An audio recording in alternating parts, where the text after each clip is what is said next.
For those of us who have migrated to Canada and you are now a permanent resident, obviously you will have to spend about 3 years to qualify before you can apply for citizenship.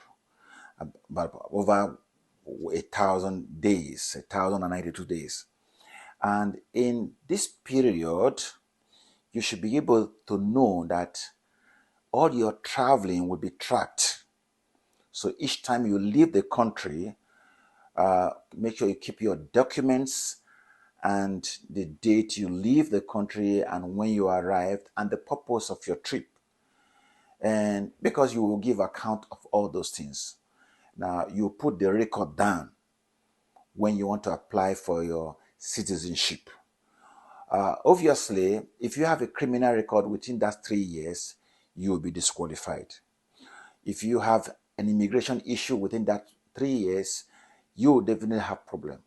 Now, that 3 years is when you really stay on ground. I mean, you are in the land. You are staying in Canada. Now, because there are a lot of people who have spent 5 years in Canada, but yet they've not stayed up to 3 years in Canada.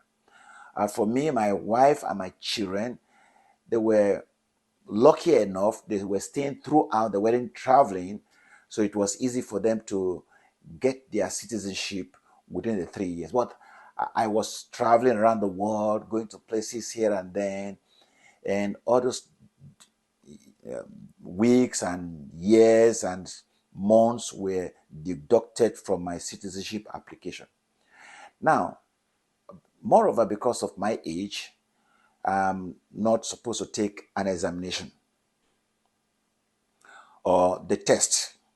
So I was exempted from the test of English and the citizenship knowledge. So eventually, I keep waiting for my for the response from them. But by and by, eventually they responded after some years, of waiting. I mean, it took me over about 2 years waiting for their response. Over 2 years.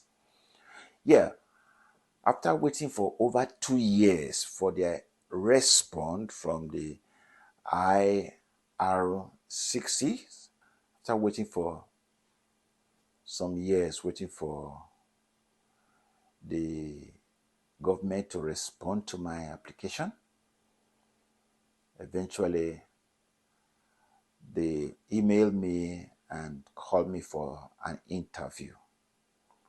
The interview was just basically to identify myself and to show my passport, my travel here and then, and to see whether what I said in my application coincides with what I'm saying right now, and to verify where you work in Canada, your house address, your home address, and also your ID and your travel in and out, and which they did successfully, and it was so simple, so lively, and so friendly.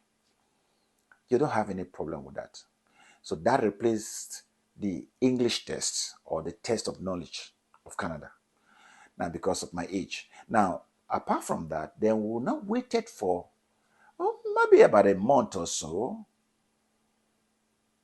for a letter to come from the immigration office that my visual oath ceremony will take place in a certain date, which is maybe like a month thereafter, where we have to wait for it.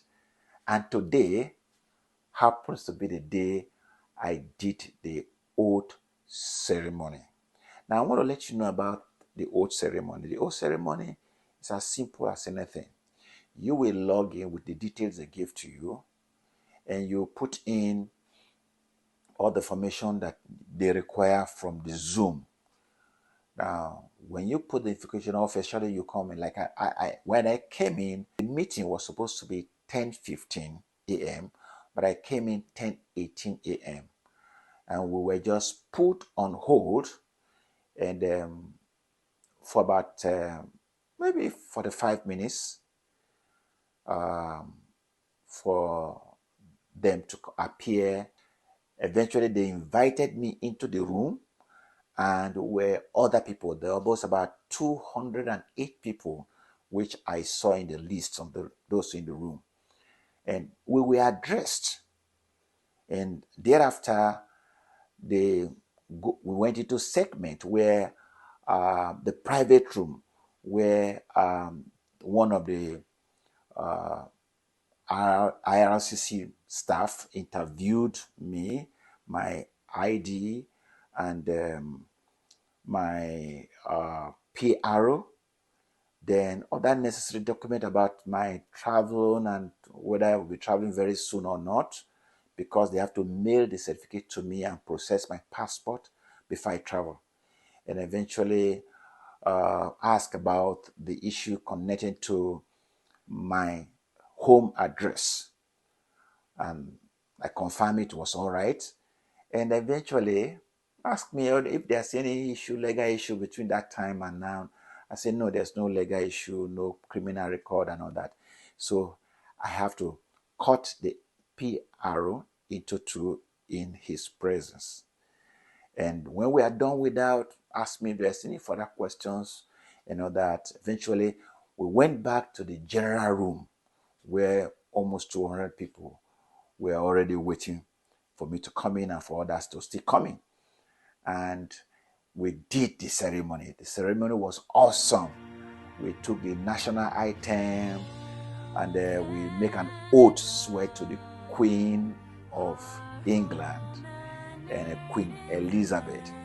Then we took the oath, we sing the national anthem, and eventually they will address us and give us instruction on how to fill the oath of citizenship form and mail it to them. And that was exactly what we went through. And it's a very easy thing, and I think you shouldn't have any problem. If you are in the process of becoming citizenship, just relax. It's just a matter of time. They are doing their job. Even though it takes time, there's a lot of bad luck waiting, and everybody's always waiting. Why is my application being delayed? Why is this very slow? But don't worry, in due time it will come. Just keep doing what you are doing. They are not looking for way to turn you down because you're already permanent residency. They're only looking for if you are defaulting in one way or a criminal, or not fulfilling the numbers of days you're supposed to stay. But if that is all right, you should be fine, and you will become citizenship. You will become a citizen like me. And thereafter, I'm going to get my citizen certificate in the next 2-3 weeks, and then apply for my passport, and I'm good to fly around the world. And that is it. I hope this little information will go a long way to helping you to achieve your citizenship.